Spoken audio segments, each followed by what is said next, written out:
जय हिंद दोस्तों। आज के इस वीडियो में हम कुछ सर्च एंड इंडिसेज के क्वेश्चन सॉल्व करेंगे। देखो, जैसे पहला क्वेश्चन है, ये लिखा है 3.7 की पावर x इक्वल टू 0.037 की पावर y इक्वल टू 10,000। तब बोल रहा है फाइंड 1/x माइनस 1/y बराबर क्या। तो ऐसे सवालों को सबसे पहले हल करने के लिए हम ये देखते हैं कि जो बेस हैं वो अपनी सिंपलेस्ट फॉर्म में है या नहीं है। तो ये भी है, ये भी है, ये नहीं है। तो इसे हम लिख सकते हैं। देखो, जैसे एक के बाद कितने जीरो हैं? एक, दो, तीन, चार। जैसे एक के बाद जितने जीरो हैं 10 की पावर उतनी ही हो जाती है। जैसे मान लो एक के पीछे एक, दो, तीन, चार, पांच जीरो होते हैं तो 10 की पावर पांच। दो होते तो दो। तो अब ये तीनों संख्या जैसे 3.7 की पावर x इक्वल टू 0.037 की पावर y इक्वल टू ये, यानी ये संख्या इसके बराबर है, ये संख्या इसके बराबर है। तीनों आपस में बराबर हैं तो ये इसके बराबर भी होगी और ये इसके बराबर भी होगी। तब देखो, ये देखते हैं 3.7 की पावर x बराबर 10 की पावर 4। तो एक करड़ी का ये नियम होता है कि अगर घात को इस साइड से इस साइड ले जाते हैं तो वो बटे में हो जाती है। जैसे ये मान लो x की पावर a है और यहाँ लिखा है b। हाँ, b मान लो। तो x बराबर हो जाएगा b की पावर 1/a। तो ऐसे ही इसे इधर ले जाएंगे तो ये हो जाएगा 10 की पावर 4/x और ये किसके बराबर हो गया? 3.7 के। अब देखो, मैंने क्या किया कि ये पहले इसके बराबर मान लिया, अब ये इसके बराबर मान सकते हैं क्योंकि तीनों संख्या आपस में बराबर हैं। अब 0.037 की पावर बाई बराबर 10 की पावर 4। सेम ऐसे ही करते हैं, 0.037 की पावर बाई, अब इसे इधर ले जाएंगे तो 10 की पावर 4/बाई। अभी देखो, इन दोनों संख्याओं को हम बराबर कर लें तो इन दोनों संख्याओं को आपस में बराबर में रख सकते हैं। तो बराबर करने के लिए क्या करेंगे? देखो, दशमलव के बाद इधर कितना अंक है? एक। और इधर कितने अंक हैं? तीन। तो अगर इधर एक ही अंक करना है तो हम दोनों तरफ 100 से गुणा करेंगे। 100 से गुणा करेंगे तो गुणा करने पे दशमलव यहां आ जाएगा। तो ये हो जाएगा 3.7। और यहाँ 10, एक के पीछे कितने जीरो हैं? दो। तो इसे लिख सकते हैं 10 की पावर दो। अब देखो, 10 की पावर ये है और 10 की पावर ये भी है, तो आधार समान है तो जुड़ जाएंगी घातें, तो ये हो जाएगी 10 की पावर 4/बाई प्लस दो। तो देखो, 3.7 बराबर ये है और 3.7 बराबर ये है। ये दोनों संख्याएं आपस में बराबर हैं तो क्या हम इन दोनों संख्याओं को आपस में बराबर रख सकते हैं? रख सकते हैं। तो 10 की पावर 4/x बराबर 10 की पावर 4/बाई प्लस टू। अब एक करड़ी का नियम होता है कि आधार समान हो तो घातों की तुलना कर सकते हैं। देखो, यहाँ भी 10 है, यहाँ भी 10 है, तो ये हो गया 4/x बराबर 4/बाई प्लस दो।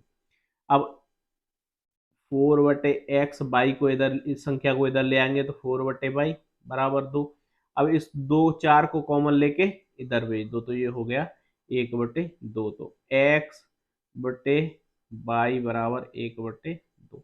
इसका आंसर आया 1/2। तो इस प्रकार से हम ऐसे क्वेश्चन को हल कर सकते हैं। सेम ऐसे ही क्वेश्चन आगे वाला है, उसे देखते हैं। देखो, जैसे ये लिखा है, इफ 60.431 की पावर ए बराबर 6.0431 की पावर बी बराबर सी। तो मैं क्या करता हूं, पहले इस संख्या के बराबर इसे ले लेता हूं। तो 60.431 की पावर ए बराबर 10 की पावर सी। तो इस पावर को इधर ले जाएंगे तो ये हो जाएगा 10 की पावर सी अपॉन ए और ये हो गया 60.431। अब मैं इस संख्या को इसके बराबर ले लेता हूं तो 6.0431 की पावर बी बराबर 10 की पावर सी। अब इसे इधर ले जाएंगे तो 10 की पावर सी अपॉन बी। यानी घात को दूसरी साइड ले जाते हैं तो जो संख्या है उसके बटे में आ जाती है, और इधर रह गया 6.0431। अगर हम ये दोनों संख्याओं को बराबर कर लें तो इन संख्याओं को आपस में बराबर में रख सकते हैं। तो बराबर करने के लिए या तो इसे 60 पॉइंट ये बना लो या इसे 6 बना लो। तो मैं इसे 60 बनाता हूं, तो बनाने के लिए मुझे क्या करना पड़ेगा 10 से इधर मल्टीप्लाई करना पड़ेगा। अगर 10 से इधर कर रहा हूं तो 10 से इधर भी करना पड़ेगा। 10 से इधर मल्टीप्लाई करूंगा तो ये हो जाएगा 60.431, और यहाँ आधार समान हो गए और इस पे घात 1 है तो घात जुड़ जाएंगी, ये हो जाएगा c/b+1।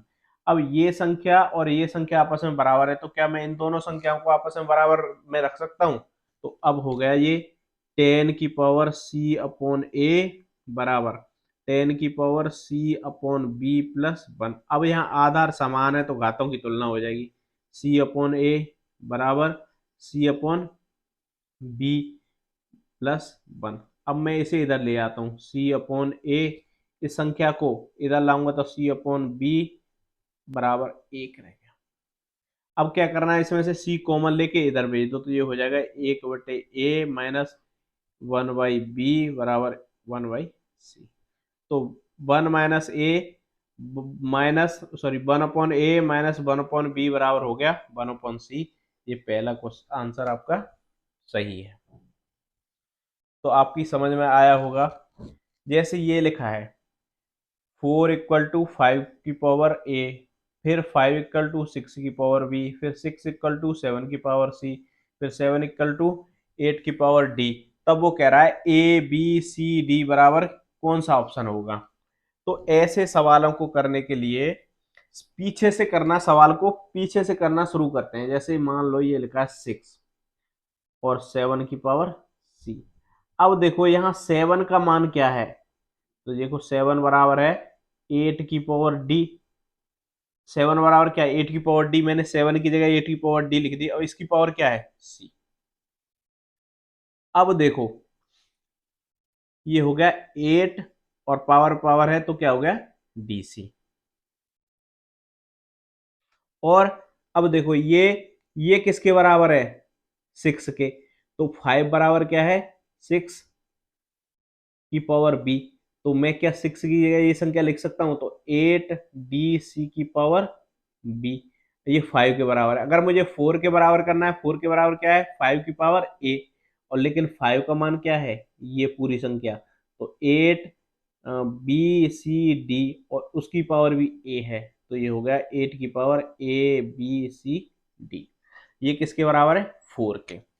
अब देखो इसे हम सिंपलेस्ट फॉर्म में लिखेंगे तो इसके फैक्टर हो गए 2 की पावर 2, और ये हो गया 2 की पावर 3, और ये है ABCD। तो घात पे घात हो तो उनका गुणा हो जाता है, तो ये हो गया 2 की पावर 3 ABCD। यहाँ आधार कैसे हैं समान, तो घातों की तुलना कर देंगे तो ये हो जाएगा 3ABCD बराबर 2 और ABCD बराबर 2/3। तो इसका उत्तर है 2/3। ये तो हो गया। मतलब अब हम इसका शॉर्ट सीखते हैं। शॉर्ट में कैसे करें, इतना टाइम नहीं रहेगा किसी भी एग्जाम में कि हम इतना डिटेल में करें। तो इसका शॉर्ट करने का तरीका है, इसमें सबसे पहली वाली संख्या ले लो और सबसे लास्ट वाली संख्या ले लो, और इन सब घातों को आपस में गुणा में रख दो। अब इसे लिख लो इसके सब सिंपलेस्ट फॉर्म में, ये 2 की पावर 2 हो गया, ये 2 की पावर 3 ABCD। आधार समान है तो घातों की तुलना कर दो, ABCD बराबर हो गया 2/3। ये सब इसका सिंपलेस्ट फॉर्म है। तो वीडियो कैसा लगा, और ऐसे ही वीडियो देखने के लिए चैनल को सब्सक्राइब कर लें। धन्यवाद।